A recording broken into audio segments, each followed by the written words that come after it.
covet means for expanding its sphere of influence. It is a system which has conscripted vast human and material resources into the building of a tightly knit, highly efficient machine that combines military, diplomatic, intelligence, economic, scientific, and political operations. Its preparations are concealed, not published. Its mistakes are buried, not headlined. Its dissenters are silenced, not praised. Billions of people just living out their lives, oblivious. Choice is an illusion created between those with power and those without. I drink your milkshake. I drink it up. Thank you, John Larson. I receive your kind words on behalf of all of our courageous members of the House of Representatives who want the best for the American people. And what we can do that is best for them in the next 24 hours is to pass affordable, accessible health care for all Americans. The best for all Americans is to have 32 million more people to have health insurance in our country.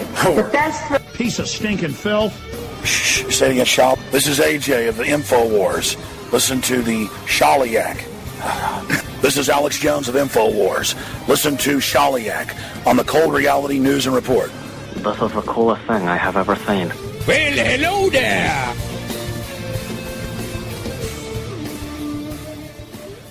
All right. Welcome to Cold Reality Radio here on the UCY.TV Broadcasting Network. Sunday, July 17th. We are what I usually call halfway through the frying pan, the summer months. Not a big fan of the heat. It's just too oppressive. When we get into the high heat and humidity. Again, Sunday, July 17th, it is 10:02 a.m. on the east coast of Nightmarica. And happy to have Clint Richardson here with me this morning, co-hosting. And we're going to be talking about a number of different things that range from government criminal or criminality to inducement into contract to what the Roman Empire looked like before its fall and demise, and how it is quite similar to what we are seeing here. Pre collapse, and it's funny, Clint.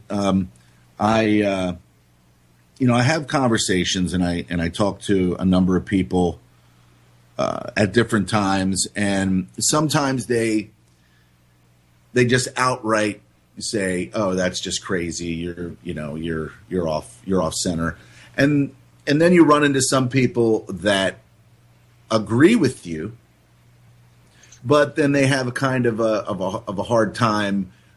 They don't want to, as part of the collective, they don't want to admit that they don't want to admit that they kind of agree. And so you communicate with them off the record, and they have some enlightening, and it's actually it's kind of like an actual feel good thing where you're like, this person really kind of does understand.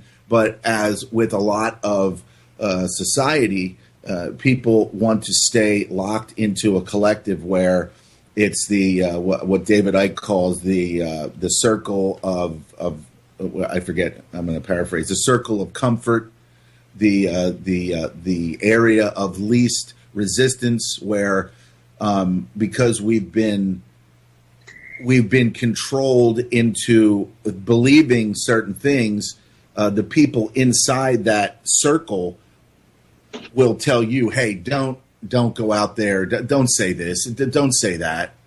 Don't act this way. Something bad's gonna happen to you. People are gonna think that you've lost your mind. People are gonna think that you have that you're going to get arrested, you're going to do this, you're going to do that, because they want to.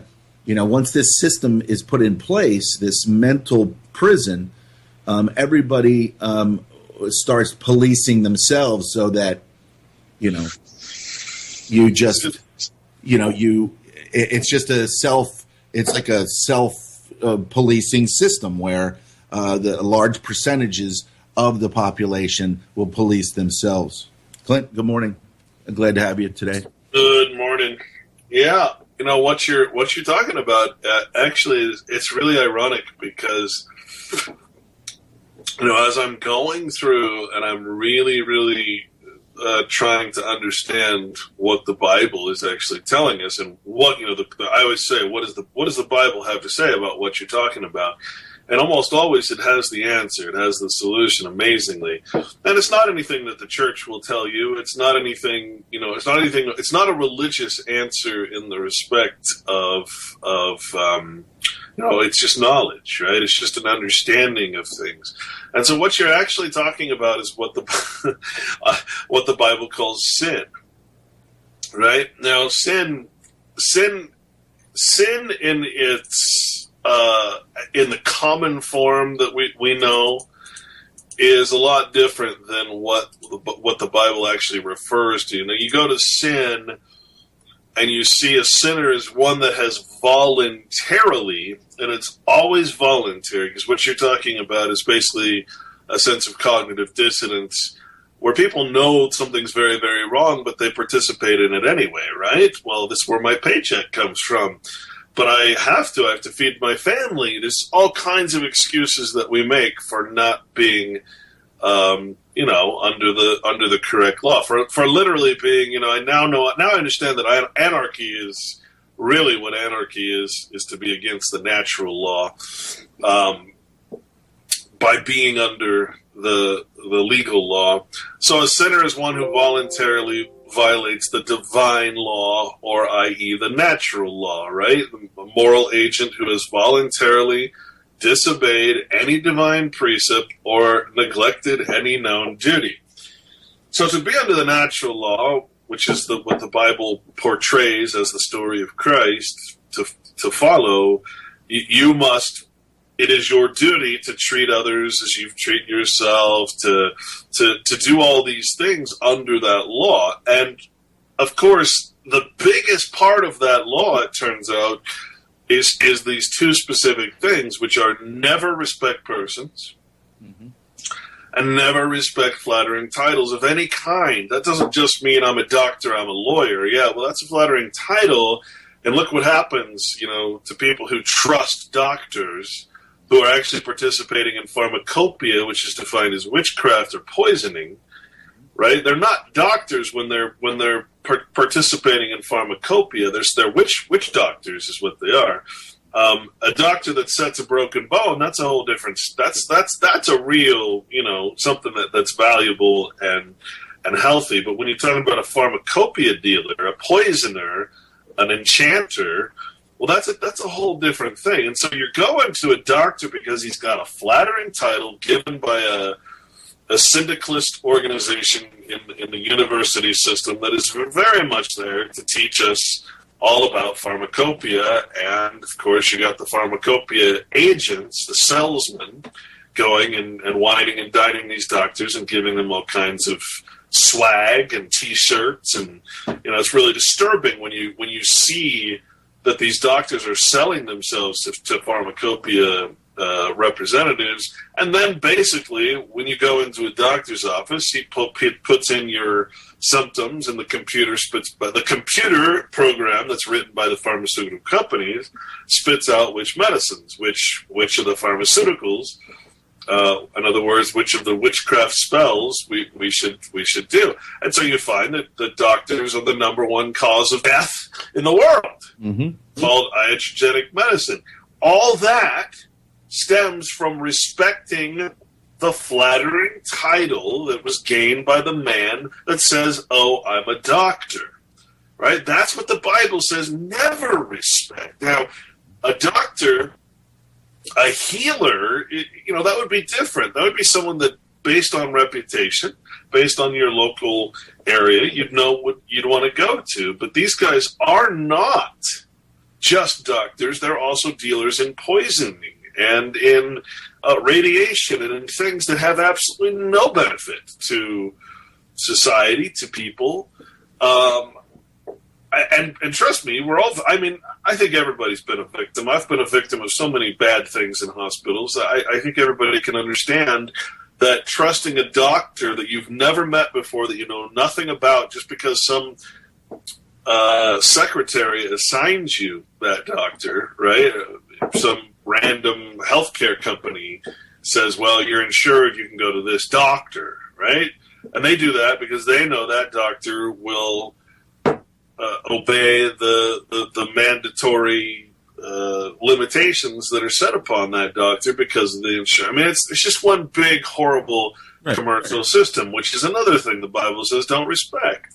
All right, so we have a basic definition of sin, which is to voluntarily violate the divine or the moral law. Well, that's. I'm sorry, folks, whether you like it or not, all your little organizations, all your trivium, all your natural law, whatever you call it, it comes from the Bible. Whether you like it or not, sorry, it's the ancient knowledge passed on from generation to generation. I'm sorry. If that is so hard to accept for people, I don't know what to tell them. But when we really get down, now that's what the church tells us that sin is, and it stops there. It doesn't go any further, because if the church went any further, and it actually told you what sin actually is, you would see that they are the sinners. You'd see that you're in sin by being part of that church. Mm-hmm. You're in sin by being part of anything. So let's go and, just to give you one example, the word sin is S-Y-N. S-Y-N. And it is used in the Bible for the word with, W-I-T-H. So when I'm with or beside or accompanying anything, or how it's used in the Bible. So it's used about 123 times. Strong's Concordance G4862 says sin. And just to give you an example of a verse, it says, Now the man out of whom the devils were departed besought him that he might be with him. But Jesus sent him away, saying, return to thine own house and Shuha, etc., etc., etc. So there you have an example of how the word with is actually translated from the word sin. All right? Sin, the Latin sin, and then, of course, it's a different word when you go back to a different language. But the point is, what is sin compared to what the church will tell you what sin is? Sin is a neutral word because it just means to be with. So I can be in sin, actually, with Christ. I can follow Christ, and I can be with Christ, in that way. So it's not necessarily good or evil. Those are terms of mankind, man's imaginations. Mary was in sin with Joseph in legal wedlock, right? They were also registered or taxed under Caesar's protection. Caesar said all men should be taxed. So here's the real definition of sin, and I think of all things, this really answers your question, your initial statements about all these people out there who are knowingly ignoring the problems, knowingly pretending that their participation in whatever employments they're part of, whether it's being a bank teller or a computer programmer or a sound designer or anything else that's contributing to this massive tome of fiction that we live our lives by, the money system, the entertainment system, everything that's fiction. This is what sin is. So sin is defined by Strong's basically as a preposition denoting union, to be with or together with anything, to be an association, a companionship, a process, a resemblance, a possession, instrumentality, addition, which is a reference to your name. You know, you have your additional name or your surname. And is connection with like synchronicity, like that type of thing? Absolutely. Every word that begins with the word SYN comes from the Latin, and it all has to do with being joined together or with something. And we'll cover a couple of those. Even the word synagogue is a word with sin in it because it's a congregation, right? And it's a congregation, a church congregation that is with, and the gog is like pedagogy, like it drives you. In other words, to be beside or to be with. Completeness is another concept. So again, you can be with Christ. So sin is not necessarily just always evil. It just means to be together. And so what the Bible says is sin is, again, your union. Well, that's okay. That's it even says to be constituted in here. Your instrumentality, your birth certificate, your addition, your name, your by association, you are doing things. Well, that means to be an employee, right? Thayer's Greek lexicon goes into more detail. It says denotes an accompaniment or fellowship, whether of action or of belief or of condition and experience. So there again, that covers the church, that covers the nation, and that covers your employment. A fellowship far closer and more intimate than expressed by other terms, which is subject of an active verb is said to be or to do something. Now, how many times, Shali, have we talked about this, man? My whole book revolves around the notion that every verb and every adjective, which are sort of real, words, are turned into nouns. Yeah. So, again, we have a name. Well, that's a noun. We have a title. That's a noun. So basically what is self-evident is turned into a noun, something that is that kind of... Exactly. Something that if, I'm a healer, to heal is a verb, but to be a doctor is a flattering title, a noun. And it causes the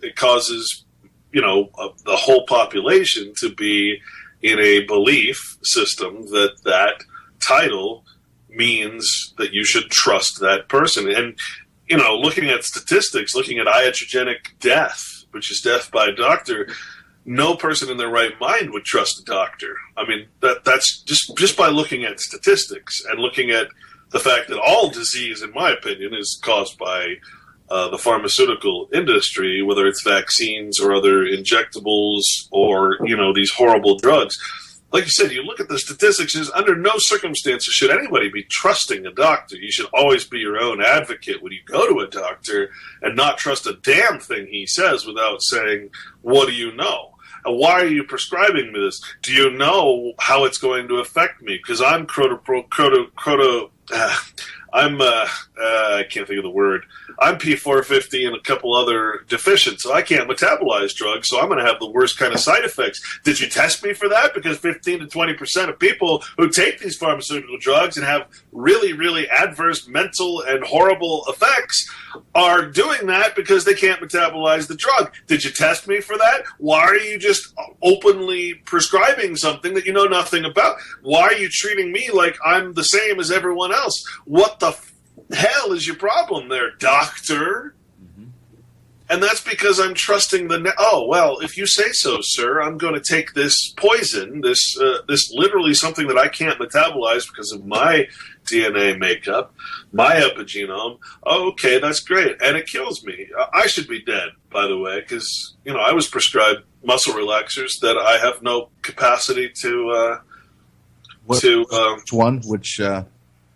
Well, I've had a couple of bad experiences. One was a friend, actually, who is in the nursing industry, and she gave me a Seroquel, which is an antipsychotic I didn't know, to sleep. I was like, do you have any sleeping things? Oh, yeah, we give these to patients all the time. Yeah, I'm like, well, no wonder they're dying.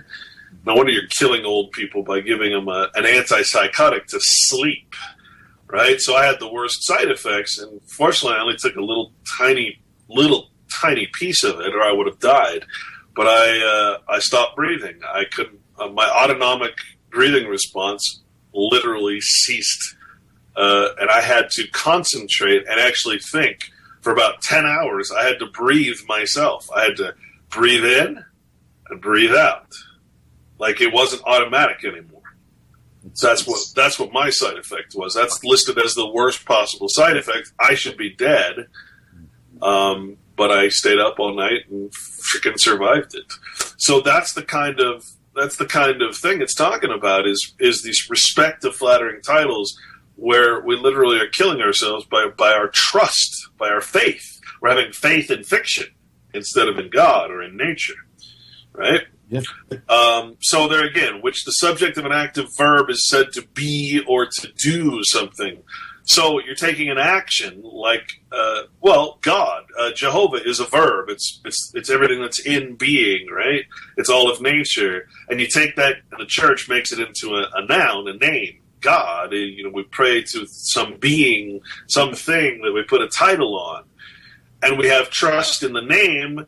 Meanwhile, we're shitting all over nature. It doesn't make sense. We're shitting all over God. We're polluting it. We're doing everything bad to it because we're not respecting it as in the verb sense. We're not respecting it as Jehovah. We're respecting it as a name that's offered by the church.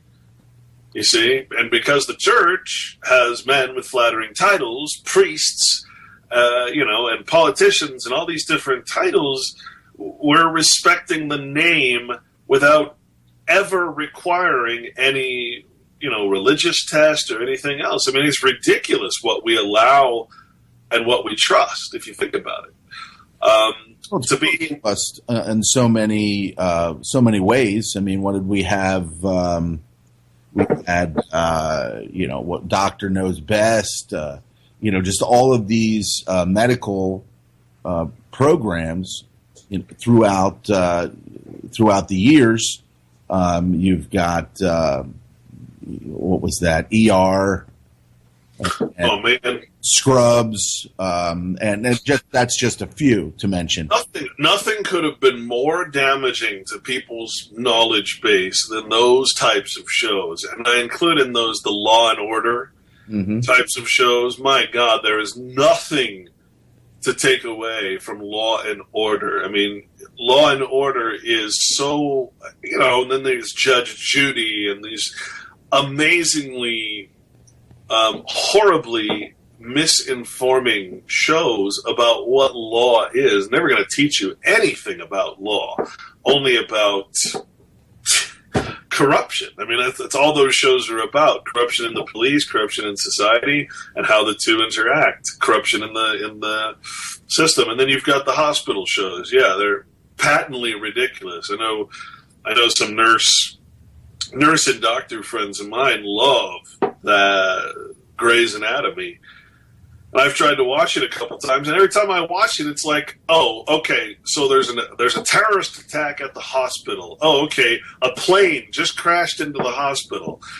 It's like, you really draw that much drama for a hospital? You know how boring hospitals are in reality. I mean, it's how do you justify this kind of fiction? It's ridiculous, especially when you're in the industry, right? But they love it. They absolutely love it. It's not accurate. It's not, they cringe at some of the things that they watch, but hey, whatever. So, sin. Again, this is sin.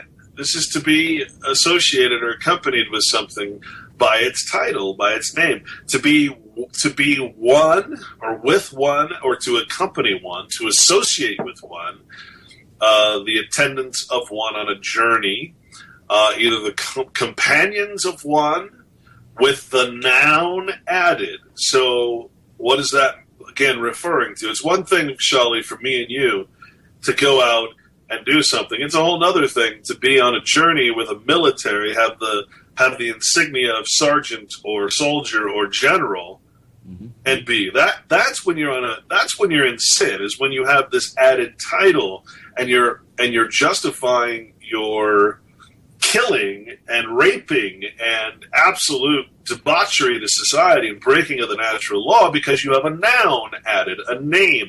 Noun always just means name, person, place, or thing, right?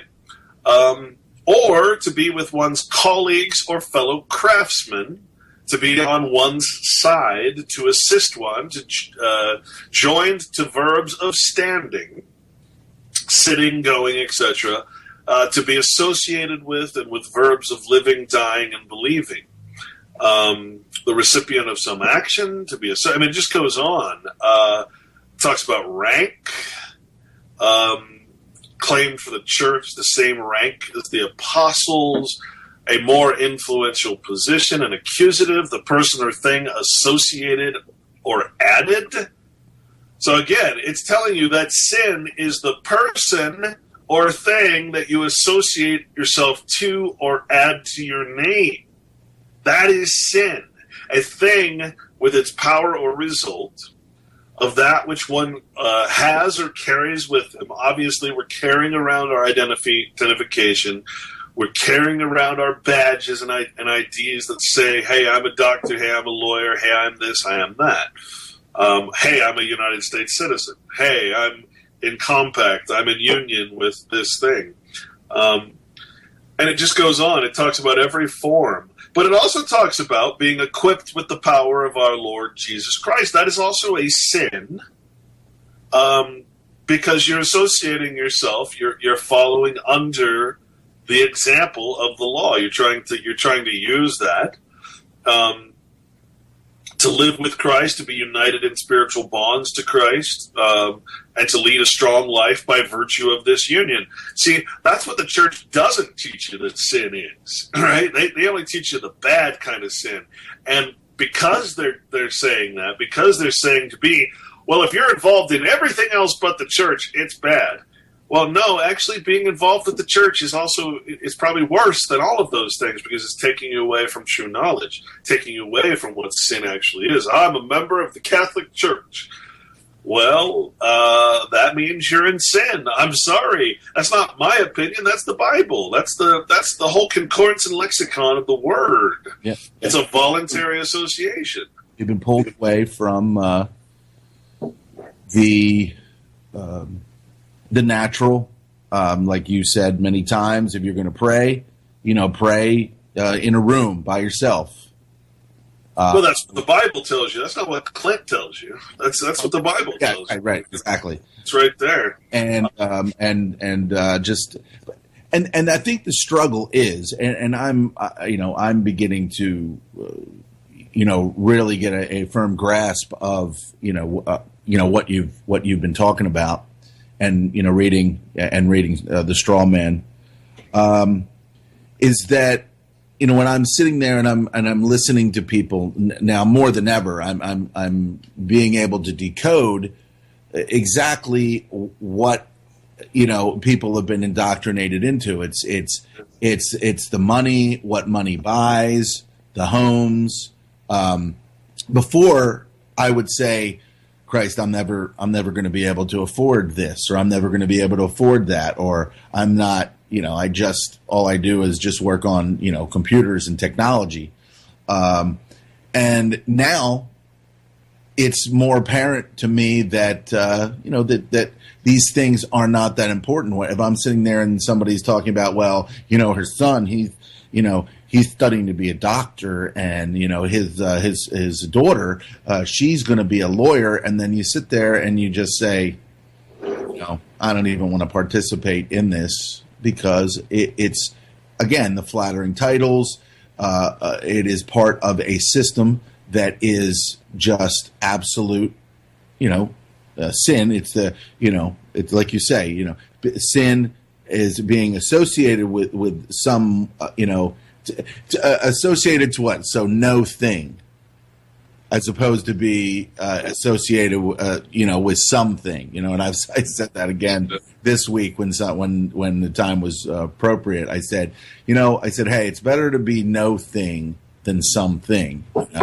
And then it was just like, what? And it was like, but you can only pretend to be something. You aren't ever actually that thing. You are not a doctor. You have a certificate and a badge and other signs and symbols that say you are a doctor, but that doesn't make you a doctor. What makes you a healer is your actions, and what makes you a poisoner and a witch doctor is your actions, right? You gotta separate the verb, the actions, from the name, the title. And hey, let's face it, man. I mean, you ever thought about it this way? Doctors and nurses both are required to have multiple $1 million insurance policies for malpractice. So you're going to tell me that you're going to a doctor who has insurance that says, oh, darn it, you killed somebody. Oh, you maimed them for life. Oh, you poisoned somebody. Don't worry. You're insured for that. Right. And a lot of people just think it's frivolous lawsuits, That's where they've been indoctrinated in a sense that if somebody's suing a doctor, then, and it's becoming more prevalent now that, people are being damaged by doctors, but still the overall mindset, the collective mindset is that doctors are prestige. They heal people more often than not. It's just like the whole vaccine premise that, there's going to be some people that have a reaction, and then mostly people that are not. And what do they say? It's justified what we're doing because, the needs of the many outweigh the needs of the few, that type of, Star Trek mentality. Or that I heard that phrase while watching Star Trek one day. Well, that's your genesis of that concept that one medicine fits all, when in fact that's completely the opposite of the way our bodies work. A good example of that is blood types. You're supposed to everybody should know their blood type. Everybody should be eating a diet according to their blood type. And everybody should realize, with all this race mixing that's happening now, you got the white population that, we know what we mean by white, that white European, all the French people, all the German people. Man, our population is dwindling so fast. It's amazing. Our birth rate is about 1.3 across the world, which means that we're going to be wiped out, virtually wiped out as any majority of any country in no time at all. We're already on our way here in America, of course. It's frightening when you see that white people make up 8% of the population of the entire world, and that figure is going down, every 20 years at this point by some ridiculous amount, like a third or something, because the birth, not in actual life, but because the birth rate is so low that the future generations are going to dwindle so quick. That's amazing to me that we've been, and so that brings us back to blood types. Why was China full of Chinese people? Why was France full of French people? Why was England and Germany and all these countries full of people that had a specific look to them, a color, doesn't matter, whatever you want to consider, all these traits, right? It's their blood type, man. If we think we did something really, really incredible by creating a drug that will actually prevent the blood type from actually doing its job. What are the blood type? What do the enzymes do? Man, when a negative blood person, human, comes into contact with a positive blood person, RH factor, the negative blooded or the positive blooded people will actually treat that new life form, that baby, Right. will treat it as a foreign infection and kill it. We literally had for centuries and centuries and centuries, eons, ages. We had a natural defense in our bodies that said you cannot mix races, you cannot mix certain types of blood types because we're not compatible, right? Along comes the pharmaceutical, the witchcraft, and that has nothing to do, by the way, with racism or anything else. That's the way nature works, right? Don't be fooled. Don't call it by some flattering title like racism. It's just the way the body works. If we weren't on drugs, we would literally, our bodies would be spitting out the life forms of anything that is not of our blood type. That's just the way the body works. And that, not all blood types, but certain ones, negatives and positives, right? That is why you had these civilizations that were so white. It's not racism, it's race, period. It's this way it's actually supposed to be. And so the fact that the pharmaceutical industry has come up with drugs that allow the bodies, that suppress the immune system so that we can have babies of a foreign race, literally something that's foreign inside of our body. I mean, it's literally changing our ability to, just like a vaccine, to eradicate a disease that's happening within our body.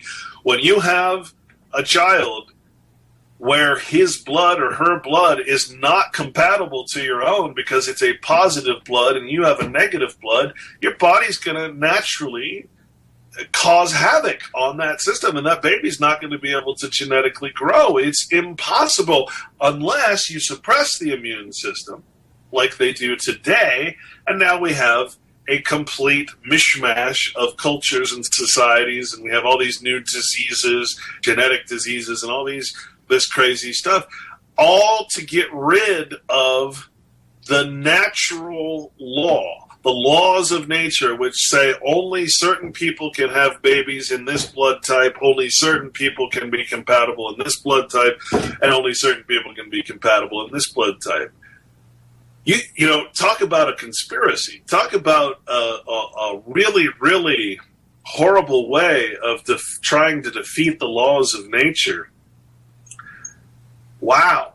Holy crap. I don't think people consider that for a moment because they're so indoctrinated with the racism and, oh, you're racist. What you just said is racist. What I just said is purely scientific, purely a natural effect of the body that has been altered in order to create a system where all these cultures are now being destroyed.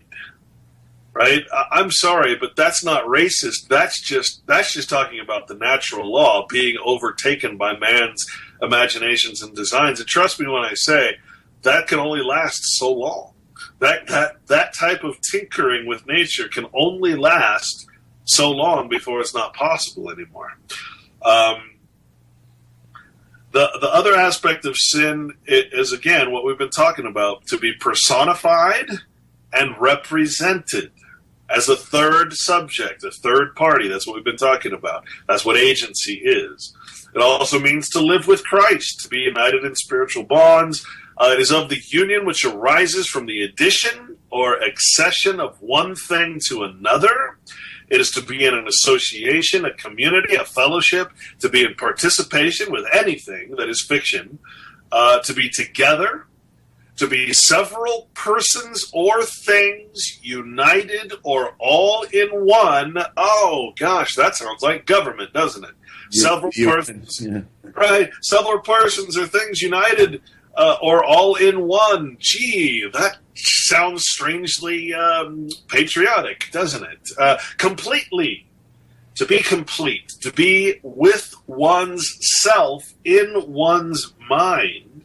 Remember, we have a first person, our first self, our natural self, and we have our third person, our second person, that kind of thing, which is the artificial person. With oneself, it has to do with form, in composition. Assimilation takes place chiefly in these words, which the preposition has lost more or less its original force and blends with the word to which it is prefixed into a single new idea. So I take Clint, I blend it with Richardson, the original force of Clint, which is my God-given name to where all unalienable natural rights are assigned, and I blend that with the word Richardson, which is a proprietary or a piece of property of the government. I attach that name, I prefix it, and now I have a single new idea, a person, a fictional person, a straw man named Clint Richardson. I took two different things, combined them, and made a new idea. In other words, I created something that is compounded or is a compound. And if you know anything about minerals, you know that trace minerals are always found like calcium or carbon or anything. But a compound is what we find when we find, say, chalk, which is calcium carbonate, a compound of two or more things, minerals, right? So we're taking two different things, carbon and calcium, we're combining them into chalk, and chalk is what they give us as a vitamin, which our bodies can't utilize because it's not water soluble. We can either have carbon or we can have calcium, but we can't have chalk, because calcium carbonate, because it's not, you know, you put a piece of chalk in water, it's just going to sit there for years and years and never dissolve. Well, that's what we're putting into our bodies, thanks to companies like, Centrum. And, you read any vitamin bottle or any supplement bottle, it's always in compounds. It's never the trace minerals. That's why I like Dr. H. Ruat was the real pioneer in creating these water-soluble things that now Alex Jones and all these assholes are copying and not giving any credit to, taking their business and stuff. Where you put it under your tongue and it goes right into your body, that kind of thing. So, yeah, it's amazing. Again, that is sin, right? How many people know that? How many people have ever heard that? How many church members have ever been told that they're in sin by participating in a church? I guarantee you the church is not teaching this. The church is not teaching what's in the Bible. You go and you look at all the words that start with sin: synthetic, synthesis, synthesize, right? Synagogue. To be together in an assembly is synagogue, and to drive. Synthesis is to put or set something in composition, to put two or more things together, right? You go down, you find synod, constitutions made in provincial or diocesan synods, right? That's where your constitution comes from. Sorry, it's a religious document, whether you like it or not. A syncope or a syncopist is one who contracts words. A synalagmatic contract is a bilateral contract in which the parties expressly enter into mutual engagements, binding themselves to each other. That's sin. Syncope is when two or more notes of one part, it's always something that's contracted or put together or with. Synaxis is to congregate. Synoduchy is where you substitute the genus for the species and the species for the genius, which is a lot to explain. Syntax is to be together, to put together. Syntax. Synchronism is with and time, right? It's a sin, believe it or not, man. It's a sin to be in God's timeless, priceless nature and to be in synchronicity or synchronism with the Roman frickin' calendar. with time. You could also say with history. What is history but the events of persons, places, and things? It's not the events of men. It's not even the truth, right? And that's where that thing about Rome comes in the statues, which we'll talk about. Synonym is to be with a name. We're all in synonym. A name, a noun, or other word having the same significance as another. You just go down. Synopsis is to be with a view. It's amazing to realize what sin actually is, that it's not good or evil until it's actually applied to what's being happened. Then you've got the word syndicate, which is what I call the university system. And in fact, syndicate is a university committee, a combination or conspiracy of persons or firms united for the purposes of enterprises too large for individuals to undertake, creating a profit by creating scarcity, a false sense of scarcity, ordinarily of a financial character in which members are mutually interested. Special combinations is another word for that. So again, syndicate, to be with in a committee, or words to dictate. Amazing to me. This is everything right here. This is freaking everything.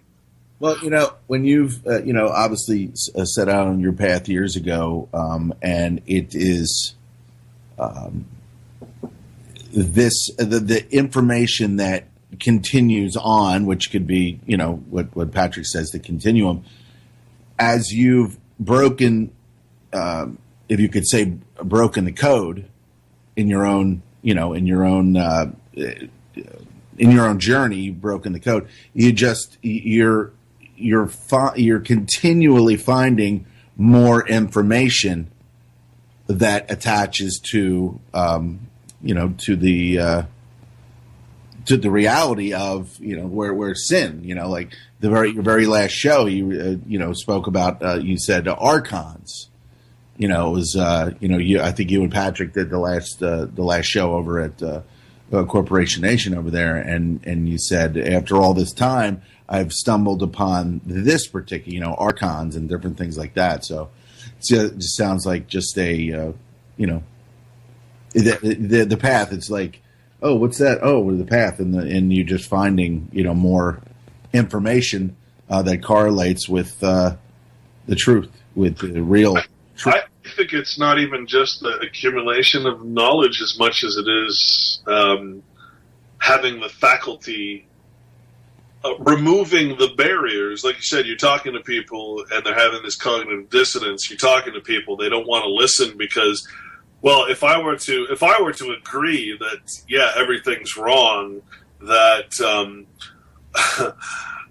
working in a job that supports evil or money or whatever, they can't do that because they're in sin with that thing. They rely on the money system for their very existence, for their job, for everything they do. It's their excuse for everything. I need money. I must spend money. I must, do money. Money. That's the love of money. That's the root of all evil. It's obvious, And so to have faculty of mind is to remove all the barriers from what stop you from seeing. And that's, I keep telling people that I'm not any smarter than anybody else. All I did was search for a way to find the truth without ever having any flattering title or name or anything else that would stop me from understanding it. And so I have the faculty of mind. Faculty just means the power of the mind or the intellect, which enables it to receive information, to revive or modify your perceptions, right? Of remembering things in general, the power of the mind, the capacity of the mind to actually learn.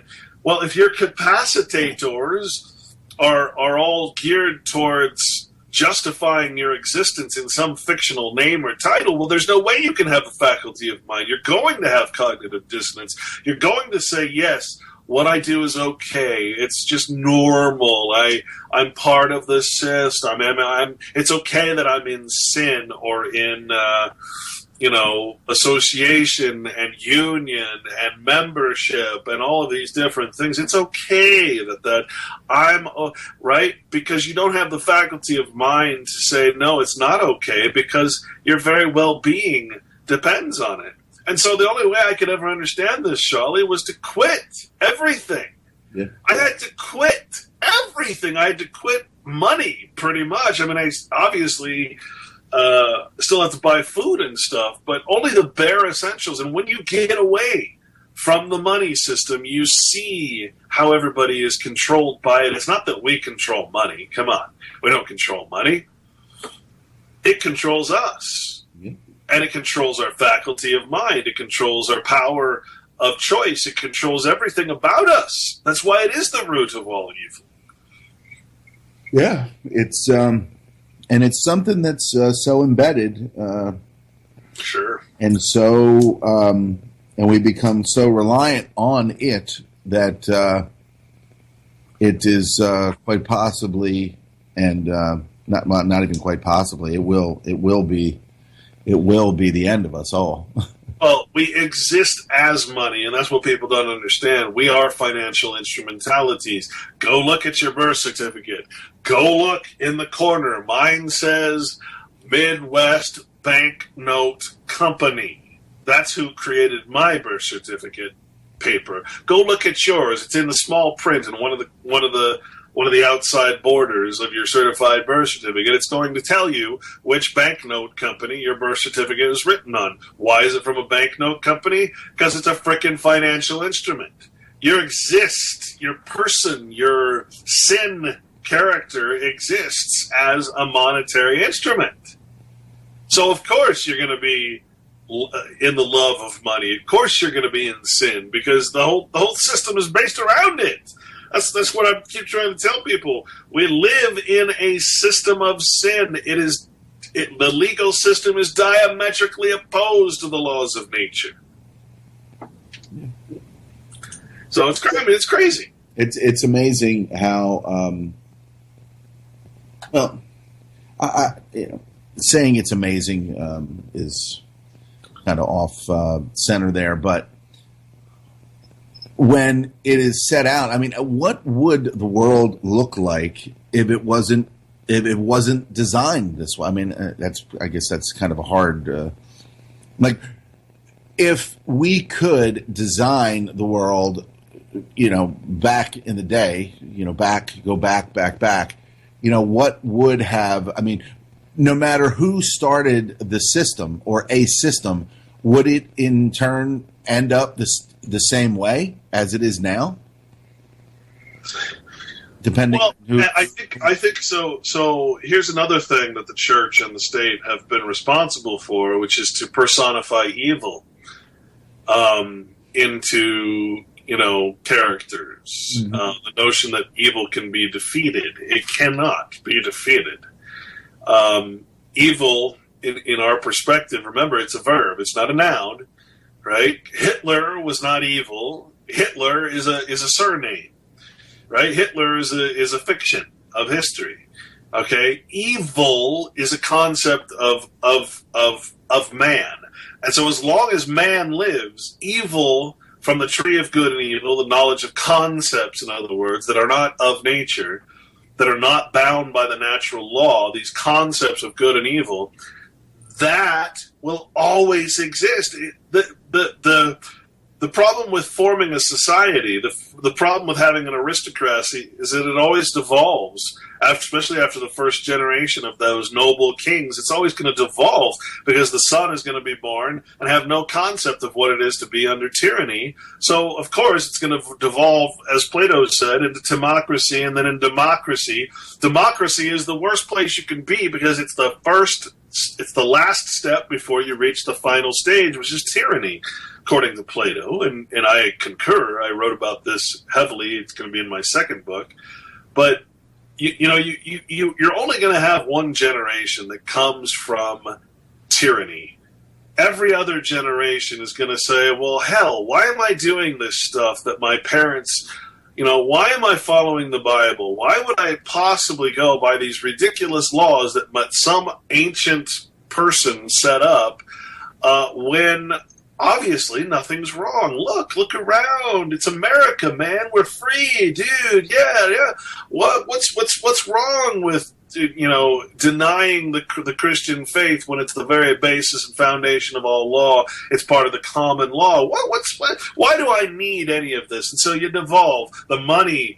The aristocrats they stop being the priest class and they become the financial organizing class, right? Then they become basically tyrants after people learn through democracy that they can vote themselves into office, they can vote themselves to have money, they can vote profits and gains into the law, basically. That's when everything goes to hell. And that's exactly where we are right now. Again, Plato's 5 Regimes talks about this, which is part of the Republic. You got to understand, that's all based on being a part of this thing and not following the natural law. The only way that all of these systems, all this evil can exist is to not follow the natural law, to respect other people's flattering titles, surnames, sureties, insurances, and all these different things. These are all sin. I can't stress that enough, that the only way you're ever going to ever get escape evil is to stop being a part of it. You can't call something evil when you're also acting in evil or in sin, something that is artificial, fictional. That's all evil really means, is something that's against nature. Well, of course, fiction is against nature, right? So, the whole thing becomes very obvious at some point, but only to someone like me who has no flattering titles, who has recognized what his surname is, who has recognized everything because I'm not a part of it. I'm not getting profits or gain from it. I'm not using it or considering myself attached to it anymore. And so I can actually look at things now. I can look at everybody's profession, quote unquote. Profession, what does that mean? I'm professing the good qualities of something. I'm its advocate or patron now. I'm its employee, so I have to defend it, right? I can't talk shit about that which is supporting me, right? Oh, no, just like you wouldn't want to talk shit about Satan if you're in hell, right?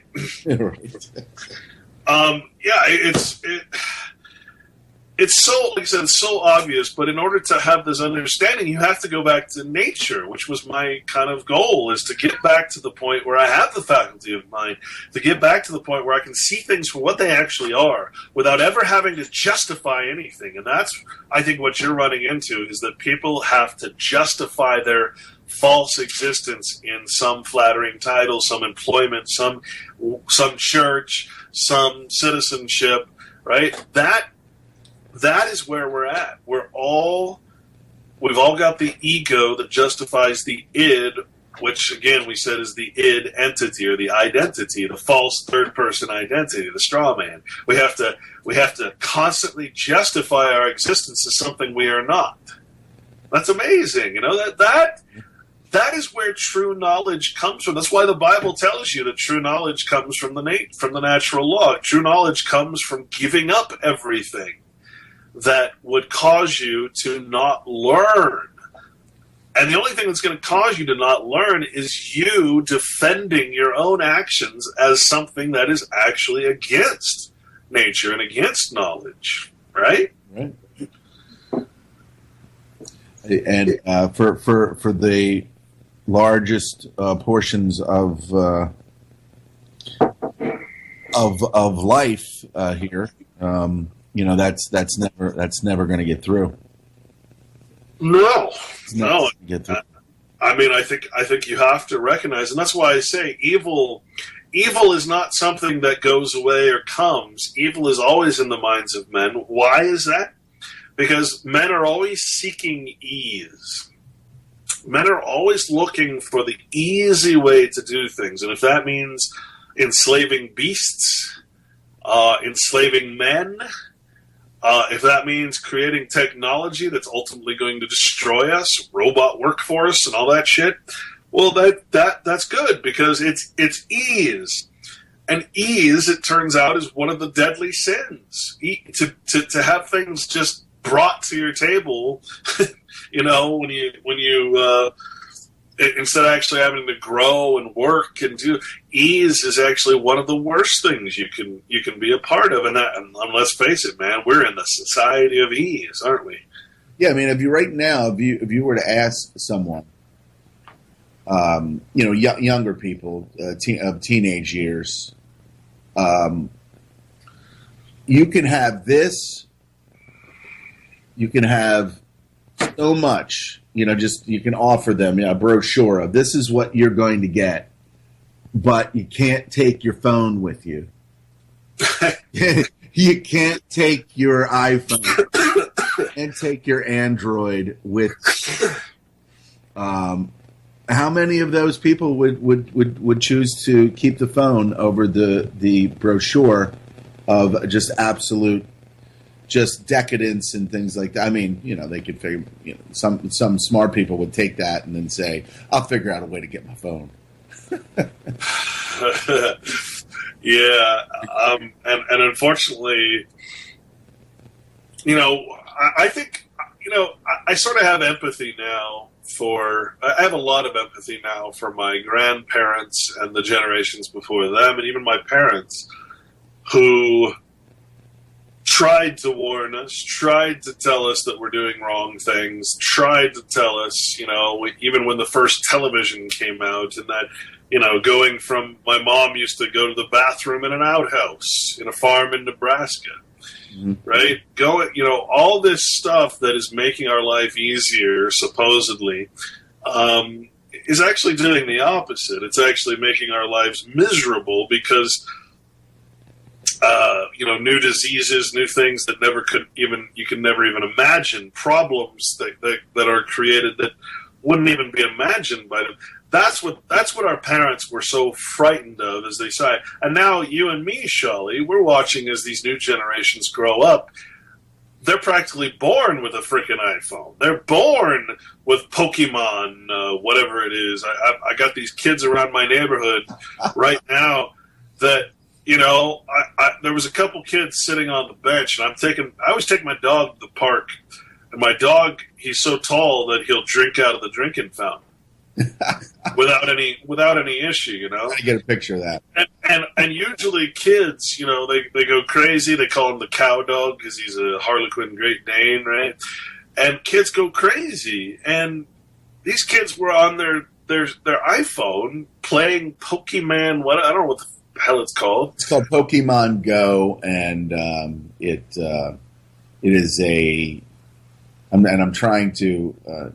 From how it was defined to me is, it's a GPS set up system. There's these items that are in different areas, and they go to these areas to do battle with the. And honestly, until this week, I had no idea that the Mon in Pokemon was monster. I had absolutely no idea. So I'm talking to these people that are in their mid to late 20s that I work with, and they were involved in the whole Pokemon. Now I remember Pokemon from my nephews, and they had cards and all this other stuff. Marketing. It's so bizarre. It is bizarre. And then but they do battle with these and kill these or are considered pocket monsters. And it's becoming this epidemic of people and some people are just they're getting they're getting lured into. And I made a joke about this, but it was on the local fake news. They said, this could be dangerous, and of course they do it right before a commercial so that you tune back in. And so people are going into wooded areas. They're going into at night, and they're getting their heads clubbed in. And I said that, and everybody started laughing, like, "Oh my God!" You said, and I'm like, "Yeah, people are getting they're getting they're getting attacked. That's funny. Hey, there's a really good monster but you got to go to the heart of Compton. Right, to and wear red. Wear red, not blue. Right, exactly. So, so that's kind of what's going on, and it's you can people will drive, and of course, what more a reason to distract people? They're driving and they're looking to see where these Pokemons are, and it's all through like GPS and. So these kids, they just had no concept that I was even near them, which is very unusual. So I noticed, and I heard them talking. Oh, there's a Skrizzle, or I don't know what the hell the names are. Yeah. Skrizzle. I worked on a game actually, and this is a very Japanese culture thing. Yeah, big time. I worked on a game called Monster Hunter, which is kind of similar, although probably a little more reasonable than Pokemon. But that whole Monster Hunter, Pokemon thing. There's all kinds of cartoons and stuff that are. I mean, the culture's really bizarre. Let's face it. When it comes to their animation, but it was one of the most pop. As I was working on it, I was like, okay, well, this will be a dud. Turns out to be one of the most sought after, award winning games ever. This Monster Hunter game, and I'm like, what the hell? Seriously? And of course, that's because of the Japanese culture. Capcom, Yeah. So I'm downtown yesterday, and same thing, but in this time it's an adult. All the adults are doing it. They're stopping in the middle of the street and going, oh, look, there's a Scrappysaurus or whatever. Like, what the hell? Are you freaking kidding me? You're a grown man. But it's like, I don't see what you're seeing. So, yeah, dude, it's what the hell are we becoming? That's all I can ask. And I go back to the very obvious notion, Shali, that it's time to leave the cities. It's time for us to pick up and start a new thing. I've even got, I've been thinking about it, man, and this probably sounds nuts to most people, but I'm like, here's Putin from Russia coming out and saying, what the hell's wrong with you? You guys are trying to start World War III. What are you doing? Why are you being so idiotic? He's actually calling us out for our ridiculousness at this point. And I'm like, maybe it's time to leave the country. Maybe it's time to, maybe I should ask Putin if I can start a monastery that would be protected by his government. You've seen how large Russia is, right? The whole land of Russia. Well, make no mistake, Russia has been romanced. Sure, but I don't think they're quite as corrupted in any. There's close to being as corrupted in the outskirts of town. Right. I don't want to go to Moscow, but you've got all of Siberia and all that incredibly lush land that's 3 times or 4 times the size of the United States with less of a population. Right. It's like, why am I trying to look in the United States, which is completely corrupted, owned by landholders that I don't want to be a part of because they're disgusting to me? Right. Why am I not going over to some place that actually might respect the notion that I want to preserve humanity for what it is at this point without all the technology, and actually might respect a monastery, a real monastery? I want to believe that Putin has. You want to believe, and I think that's the whole thing in the whole the truther movement or something like that, where you hear something, right? You get so embedded in it, and that was years ago, not so much for me anymore, as well. And you are so far removed from that particular aspect of where, once we realize that there's a problem, we look to Alex Jones for answers. We look to and then when we hear something positive, when we hear something, that somebody's doing something, or that something's going to be exposed, or that, there's a bill on the floor, that's going to be talking about, something that's going to make either the geoengineering stop or something like that. So we kind of get into that mindset where we're hoping that something good is going to happen, that something's going to turn something around. So we get addicted to that particular aspect of what's happening.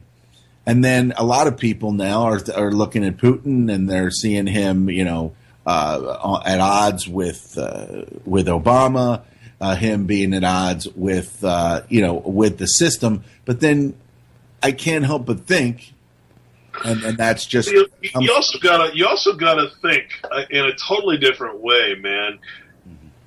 Most people haven't been to China. Most people don't know what the actual culture is like in China. I've been there. My friend actually lives there and runs a hostel there. And he's like, he tells me all the time, he's like, who in the hell came up with the idea that America is more free than China? You got to come over here and see it to believe it. But, it's ridiculous that we think we're free in this country. Then you go to Iran. Yeah. You go to Iran, you see a beautiful, beautiful culture. I know. Strict, absolutely strict. That's the idea of being a religious culture, is to not allow elements that are going to corrupt your whole structure into that society. Of course, it's strict. That's the idea. You want that. You want a religious test. Yeah. I don't think people understand that. But in America, we have no religious test. That means there's no moral frickin' test for anybody in government. Let me read you a quote, man. I couldn't believe it when I heard this. I absolutely couldn't believe that this guy was saying this on national television. I was truly, truly shocked to hear this on frickin' television coming from a congressman, right? Mm-hmm. Shoot, what did I do with it? I gotta find it. Sorry. It's one of those moments where you think that they're that and we know that pretty much everything is kind of lost, but then you see those little shimmers. You see those little bits of information. UCY radio, UCY.TV, Cold Reality Radio here. Shali Lama here with Clint Richardson. We're just having an overall conversation about the fall of Western civilization and how we've been pretty much flim-flammed into believing that we're the freest place on the planet, when in fact Clint's number of Clint's examples there, he knows people in different areas of the world, and they're like, whatever America says about China is don't take all that in and believe that. And of course, America has to say that we are, this is the best place in the world, because America has been used and is still being used today as a pirate cove, and looting the rest of the world through it. And Clint's looking for some information. Right. So you look at this who's on whose side. Look at who we insist on being our ally, Israel, the worst of the bunch. Mm-hmm. Horrible politics, horrible things to say about Christians and everything. Horrible people. But that's our ally. They have to be our ally. Who's our ally? It's all the freaking evil countries out there. Sure. And then you've got China and Iran, which, if you actually delve into their culture, they're trying to preserve cultures that are thousands of years old. The whole concept behind the democracy nations is to destroy culture, to absolutely destroy and intermix and breed a new society that has no concept of the ancient ways, of the ancient laws, of the natural law.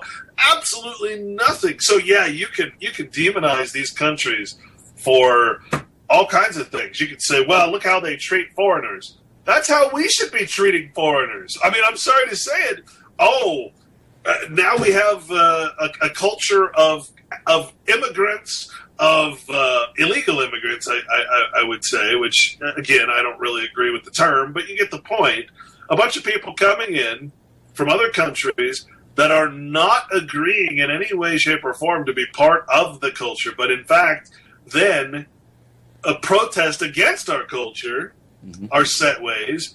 That is what these countries are trying to prevent evil from entering into their midst. And we're demonizing them for that. We're saying, oh, look at them. They're horrible. They have a religion as their foundation. They're Wow. We are so stupid. The one guy in France, man, his name is Vince Easterman.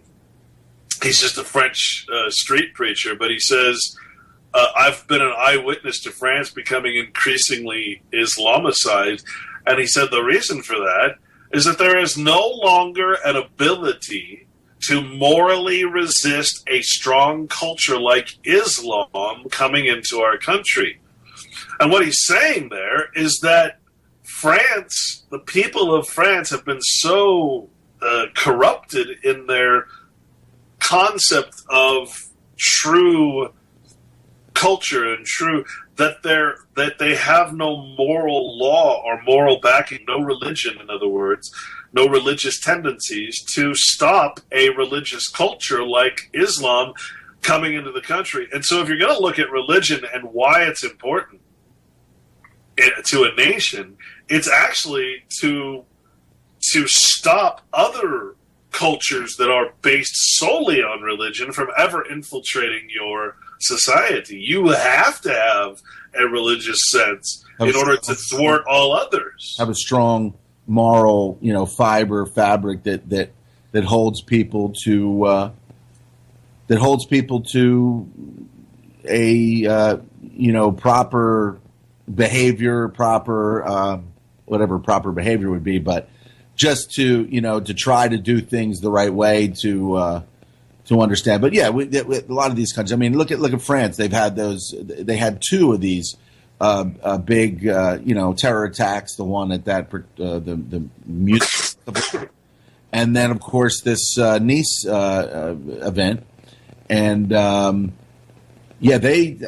something's going on in France that there must be a lot of pushback to what's going on. There must be a lot of good people in some sense that are still trying to hold this moral fabric together, because I mean they're hitting them hard, dude. They're Oh yeah. Well, see, I mean, I remember when David Duke first started reporting heavily on the Prime Minister of France. See, what's so great about this is now you see the Jones machine really coming into its purpose, which is to promote the Islamic takeover of everything, right? The Islamic that's Jews don't run Hollywood. The Islam, the Saudi Arabia.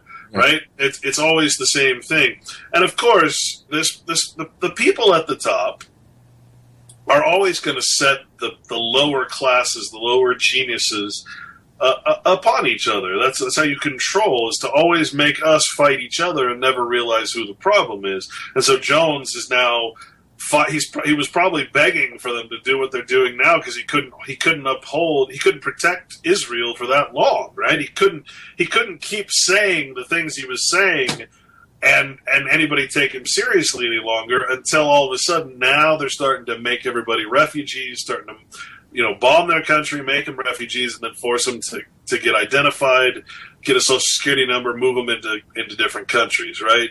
Mix cultures that are completely incompatible with each other. Right now, Jones can say, see, I told you, it's the Islamification of America and all these different countries. Now it seems like Jones is telling the truth, when in fact, again, we got to go to the source. What's causing this? Who's controlling things? Right? It's always been that same agenda,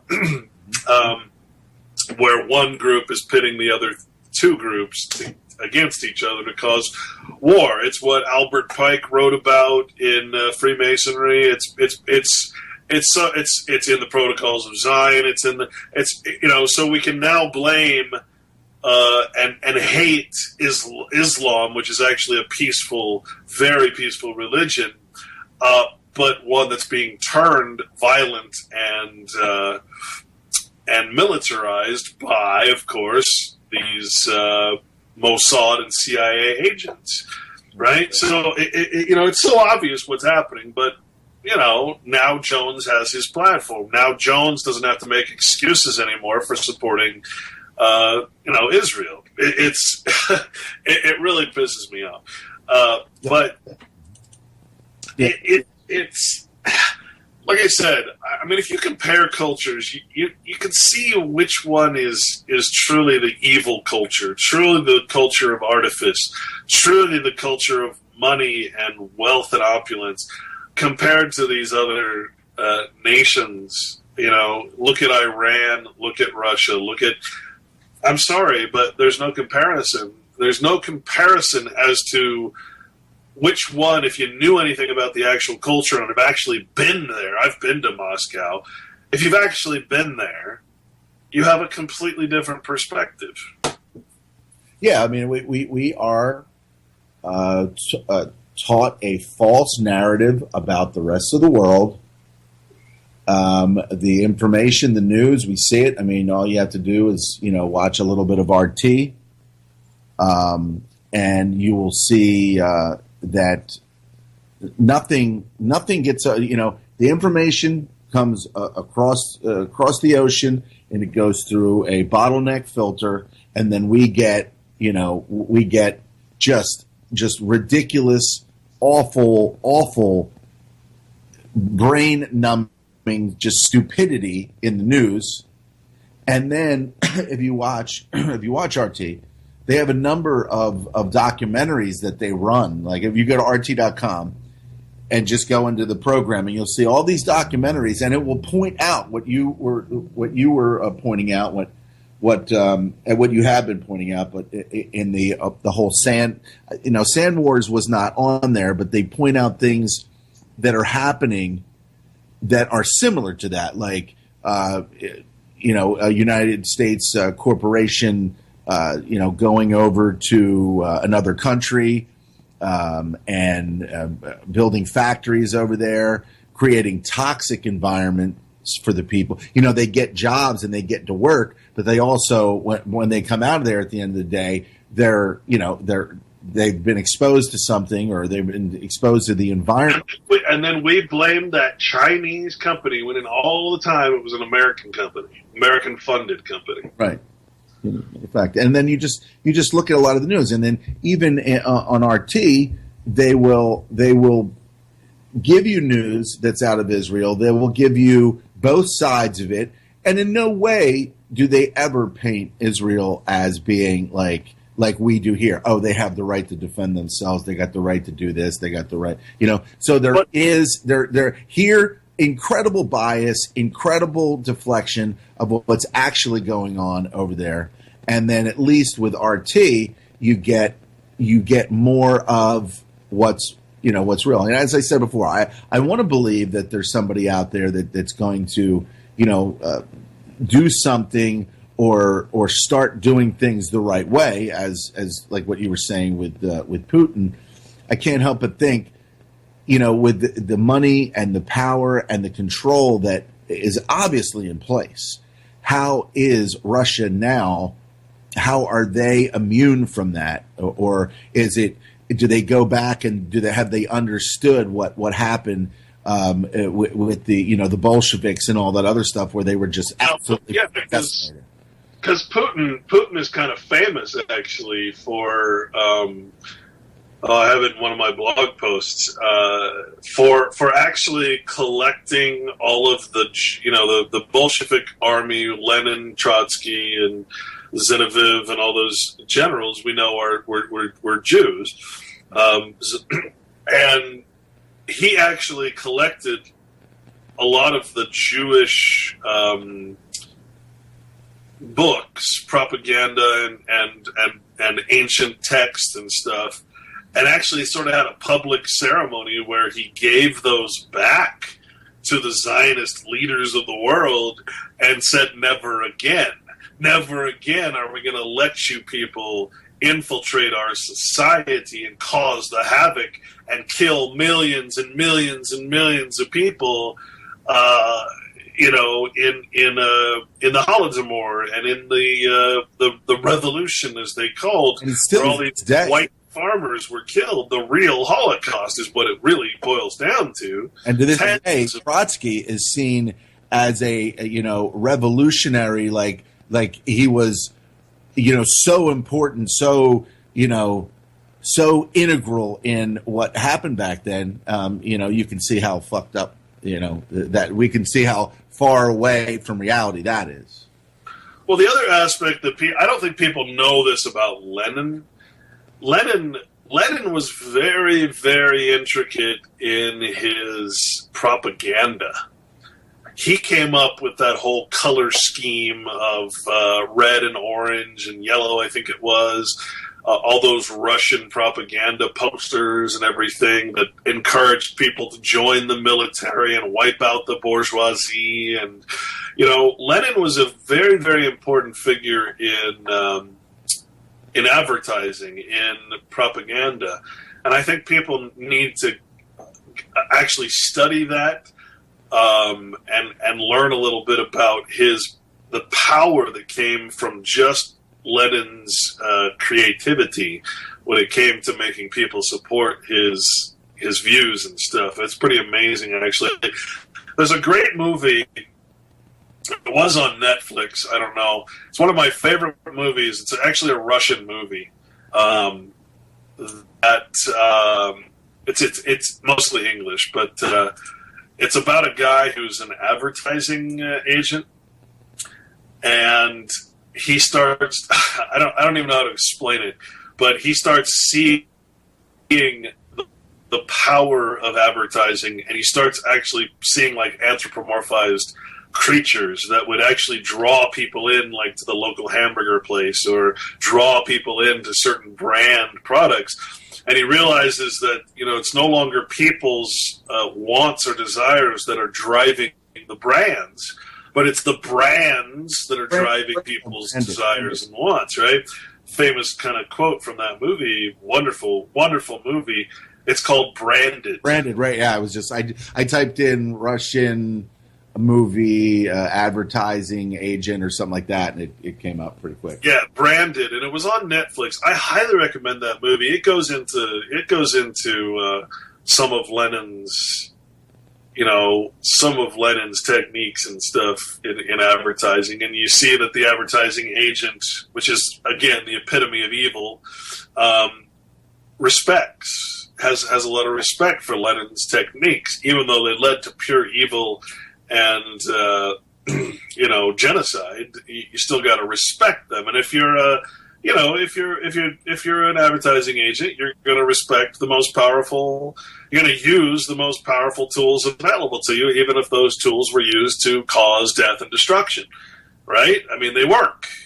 Yeah, as long as they turn a profit.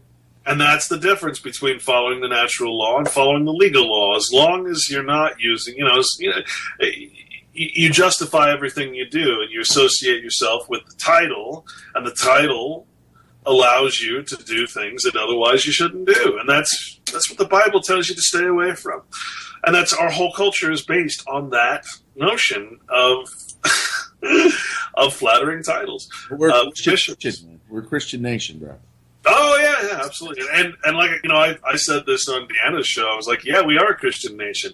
Christian is a flattering title created by Caesar, assigned to pagans and heathens, and that's exactly what we are. We're Christians.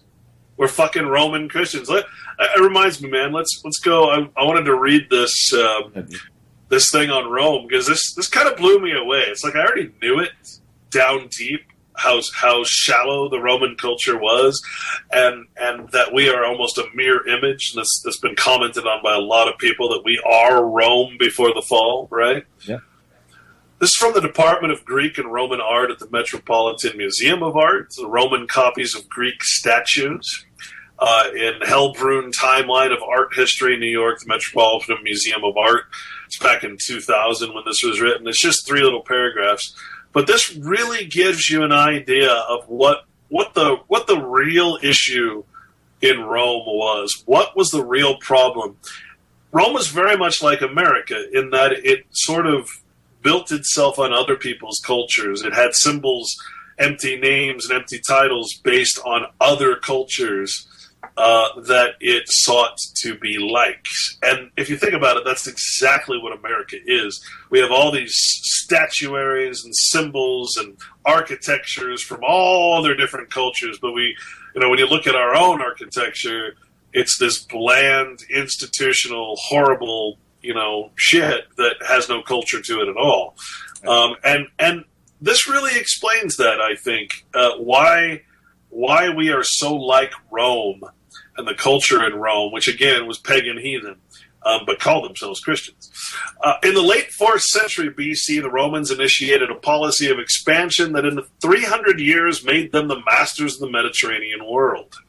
Impressed by the wealth, culture, and beauty of the Greek cities, victorious generals returned to Rome with booty that included, in other words, they stole, included works of, that booty is a pirate term, by the way, that included works of art in all media.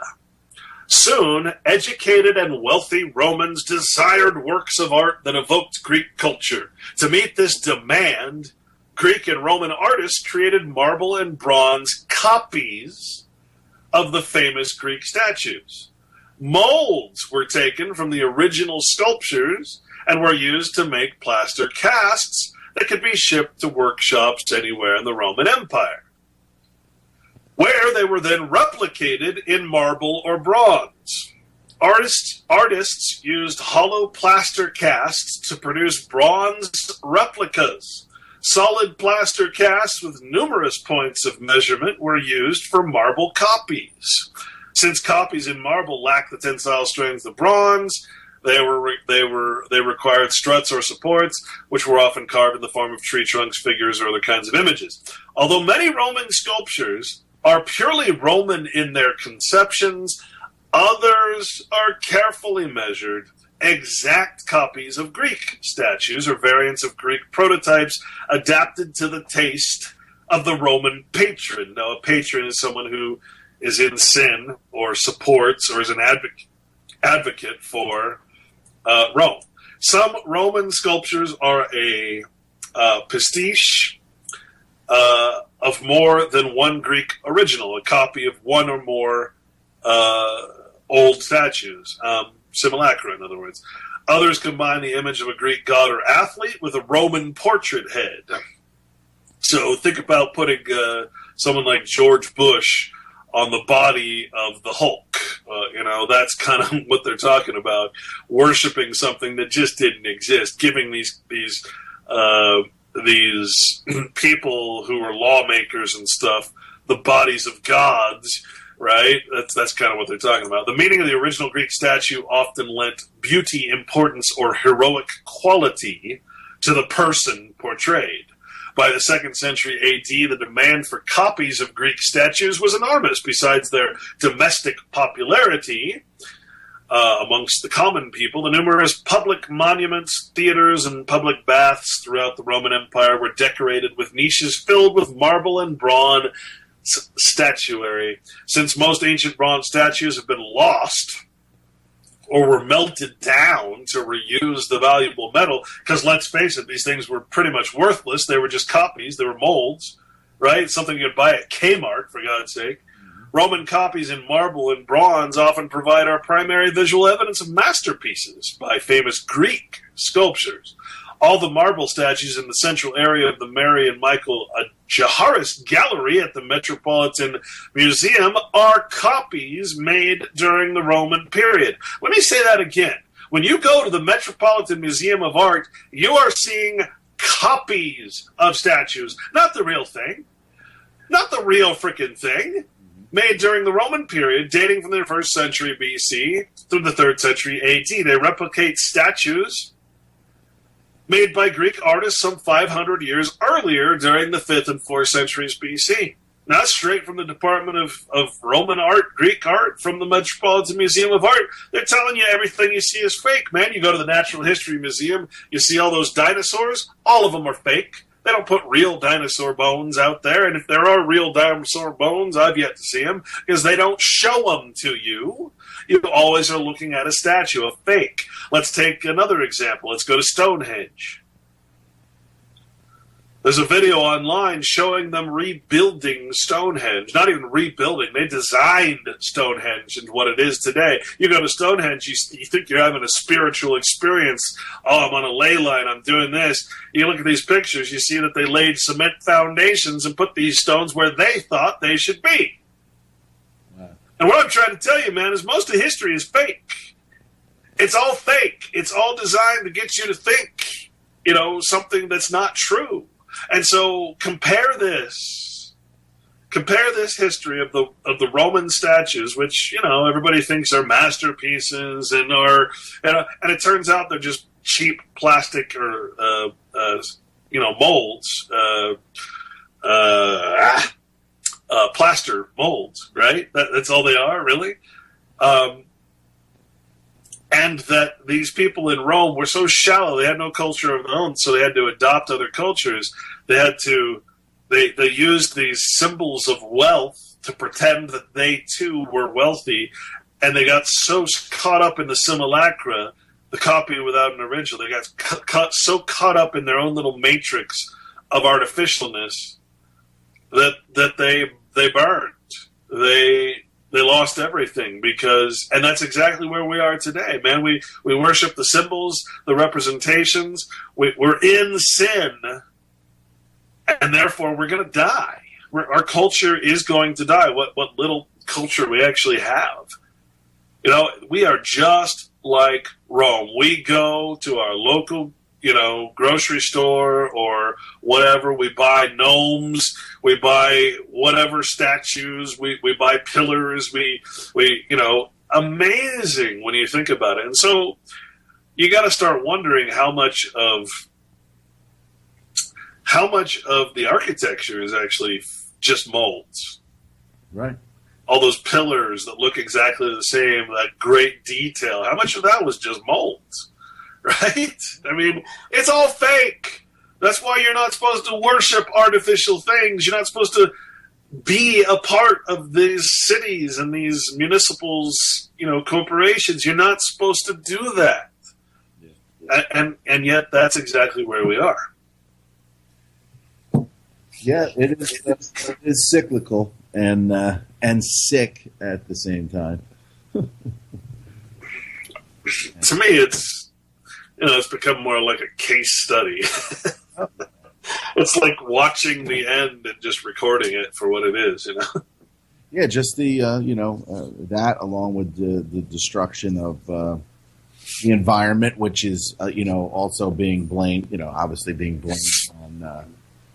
Well, the point I think, going back to what you were saying earlier, is that evil is always going to be there. Evil is a verb. It's the actions of men.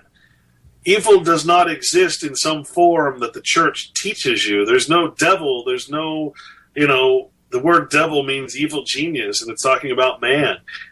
There's no Satan. Satan means what is adversarial to nature, and that can only be man. Man is the only one with the capacity to create imagery and things that are opposed to nature. Only man can do that. And so the only way to protect yourself and your society, whatever you build, from evil is to have your religion be exactly what the Bible is, which is the worship of nature above all else, the worship of quote-unquote creation, the worship of life itself, and the laws of nature as they stand without man's interference. That is what true Christianity is. Not what the church teaches, not what the church has created, but what the Bible actually teaches is the worship of nature as your God, above all else, above all titles, above all names, and above all laws that you might create. And the only way you're ever going to escape evil is to not participate in it, because it's always going to be there. Men are always going to seek ease. Men are always going to seek a way to create a system that enslaves other men, species, nature itself. that is the lesson to learn. And it's not an easy lesson. It's not something that most people are going to grasp onto, because most people are going to grasp onto ease, evil. And the Bible tells you that. It says, look, the path is narrow. The path is very narrow, because a wealthy man can't enter into the kingdom of heaven, right? Kingdom of heaven is nature. Right. And that, kind of, when people look at this, at the system, and they see that, of course, with people believing that, Jesus is going to return someday, it's, even I, throughout, my journey here, would think, all right, well, somewhere along the line, this guy Jesus is going to come back, and he's really gonna, put these people in their place, But if Jesus' own words were, "I'm here to save you, not to judge you." He's not here to pass judgment on you. That's God. See, that's the problem, man. You worship Jesus as God. A lot of people do. They say Jesus is God. It's nothing in the Bible that says Jesus is God. That's from the church. And in order to make man into God, then the Pope can be Christ, and the King of England can be Christ. Right? The Bible says there's a lot of Christ, and it says you should be Christ-like. There's a lot of Antichrist as well. Right? So to worship. See, this is the problem, man. Everybody has a savior. Everybody has their returning God. What's the most popular returning God today? Unfortunately, it's not Jesus. It's Nibiru. It's the fucking aliens. The fucking aliens, the Galactic Federation is our savior. They're going to come and they're going to save us. Right? Everybody has their God. Everybody has their savior, their returning God. Some people, it's the Zodiac. The water bearer, right, is next, right? We're in the returning god of Pisces, and now the next one is the water bearer, Aquarius. He's the next returning god of the Zodiac. They're all returning. Pisces will return in another 10, 20,000 years or whatever. Everybody has their returning god, but people don't want to admit that all of it is religion, including the return of Christ as an anthropomorphized human character. Christ will only return as a consciousness in men. When men start acting Christ-like, acting according to the laws of nature, that is when Christ returns. All right? So you can go and you can focus on your aliens, on your returning planets. Man, if those things are true, you're probably going to be dead anyway. It's not going to help you. Right? These things are not saviors. They're creations of men. Period. All right? The only thing that's going to save you is if you start acting like you're supposed to act. Take responsibility. Realize that you people out there are the problem.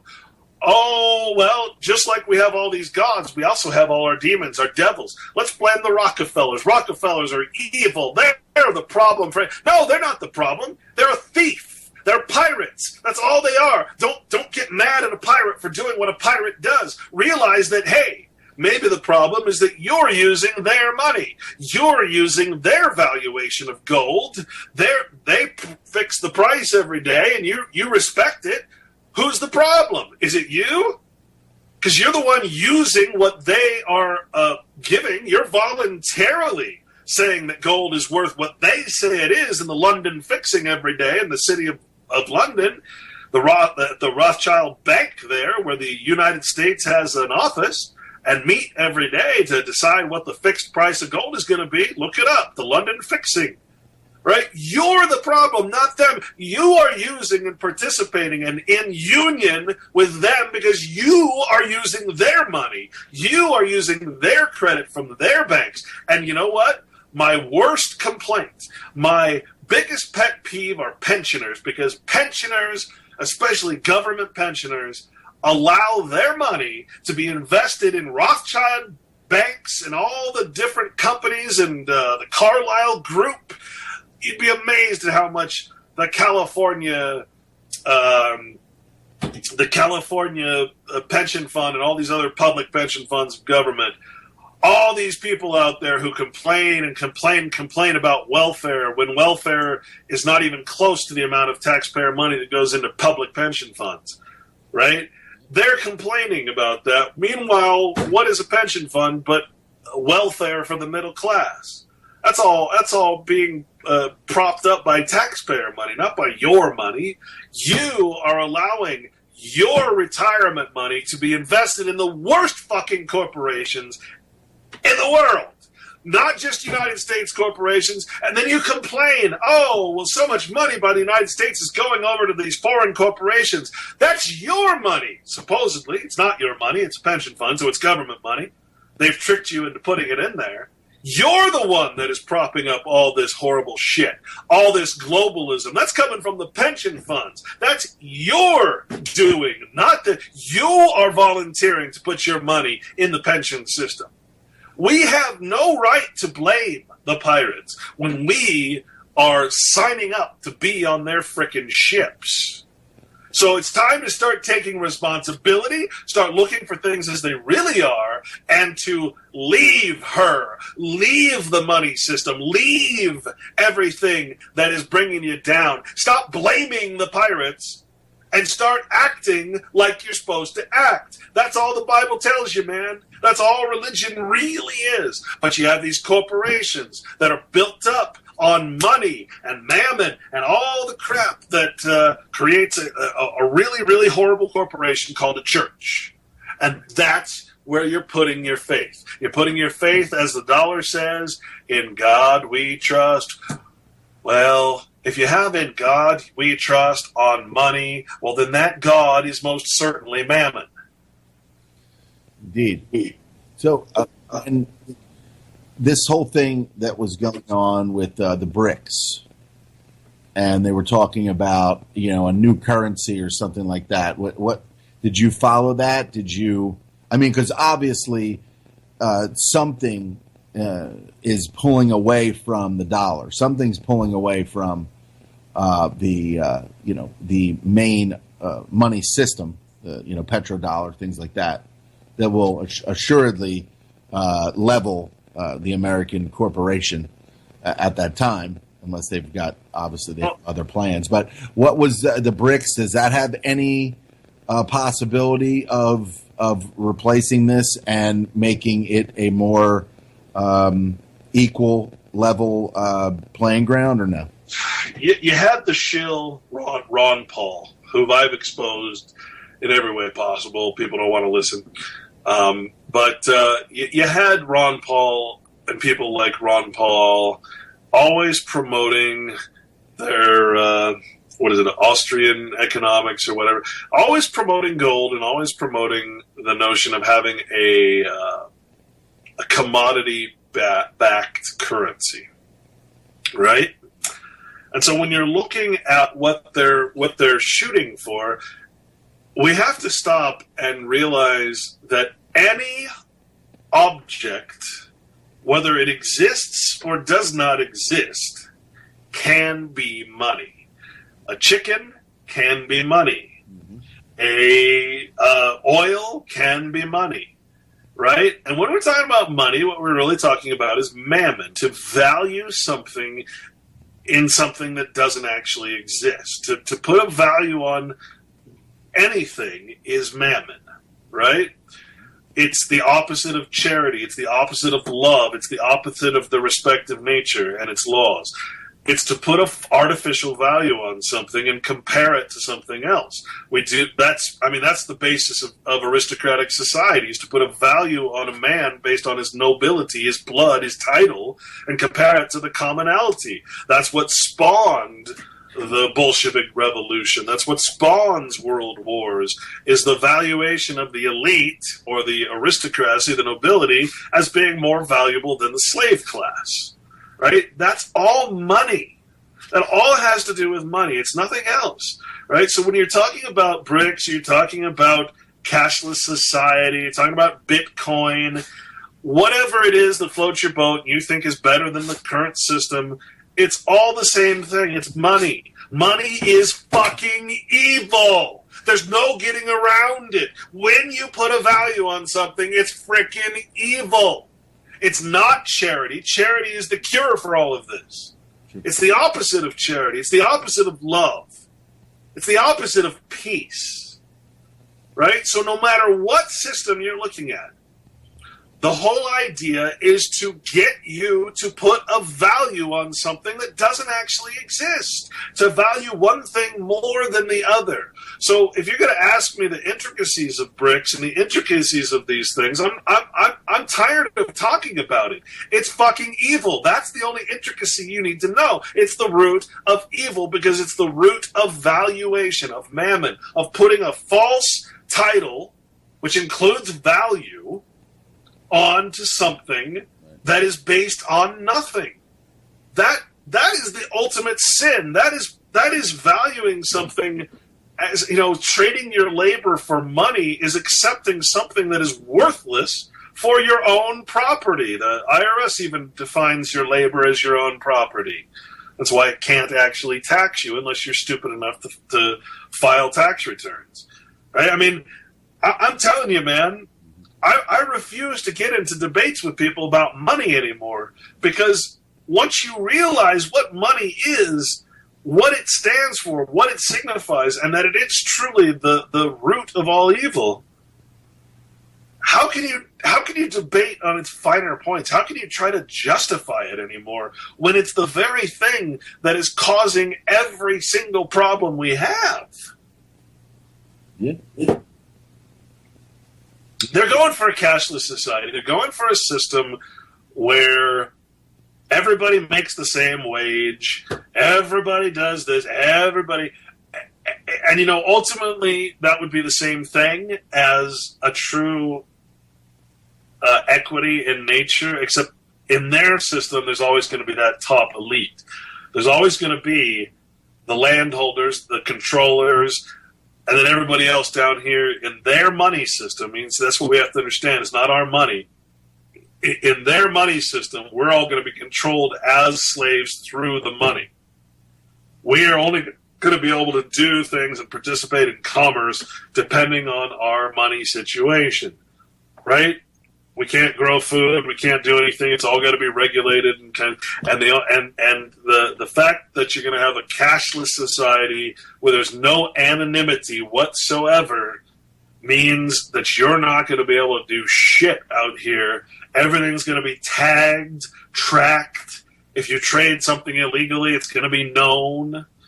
If you speed on the highway, your GPS now tells you what the speed limit is on every road. That they're not even going to need to patrol the roads anymore. They're going to know you're speeding just by your GPS.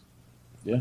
Right? I mean, money is more than just money. Money is a complete and total system of control, because everything becomes valued in money instead of their actual nature.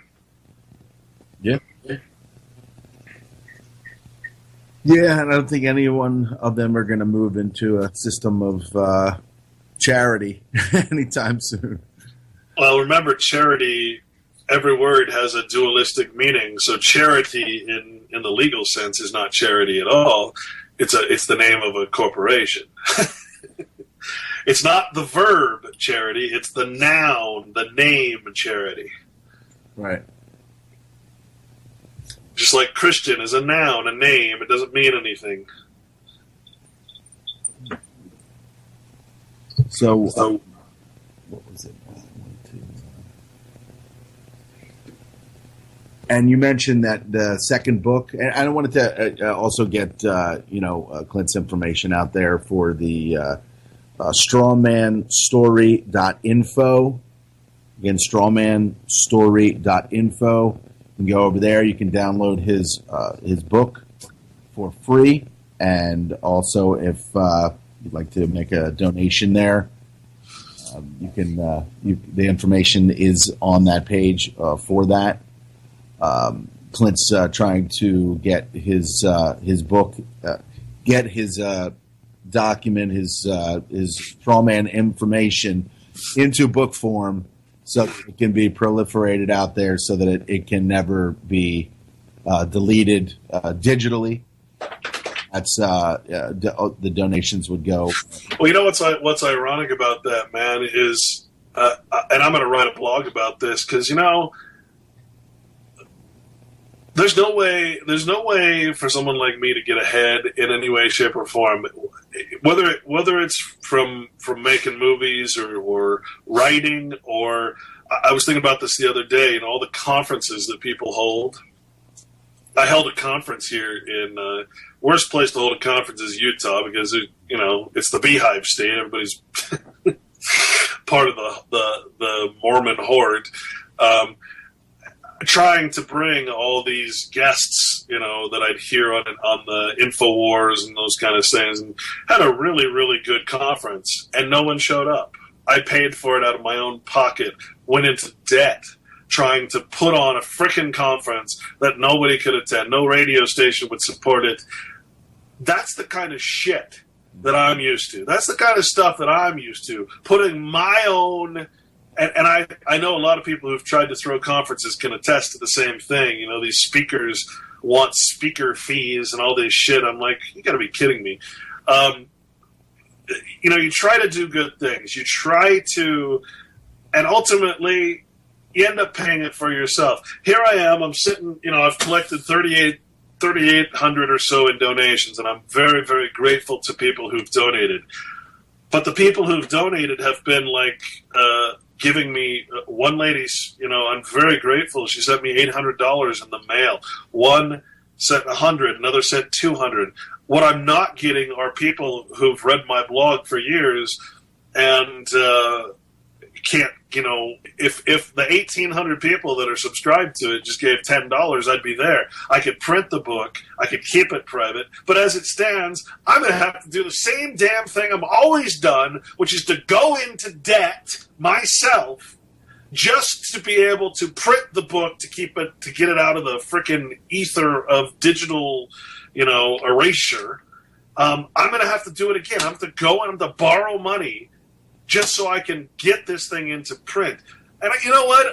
I'm tired of this. I feel like Tesla must have felt, right? I feel like anyone who'd ever done anything good, whose ideas were stolen or not respected or what, that's how I feel right now.